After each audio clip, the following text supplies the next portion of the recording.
ভাবনা চিন্তার অমিল থাকার পরেও, মতামতের ভেদাভেদ থাকার পরেও আমি যার সাথে সব বিষয়ে সুস্থভাবে আলোচনা করতে পারি, তর্ক করতে পারি, নিজের যুক্তিকে পছন্দকে বিনা সংকোচে সাজিয়ে তুলতে পারি, সে আমার বড় স্বস্তির জায়গা।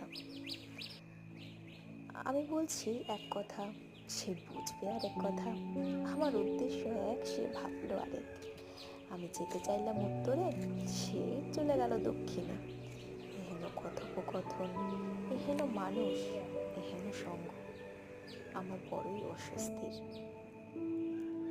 জীবন বড় সহজ হয়ে যায় যদি আমাদের পাশে কে বসবে, কে থাকবে, সেই বিষয়ে আমরা একটু চুজি হয়ে যাই। সেটা ভালোবাসার ক্ষেত্রে হোক, বন্ধুত্বের ক্ষেত্রে হোক, কিংবা ক্লোজ সার্কেল, দুটো মানুষের মধ্যে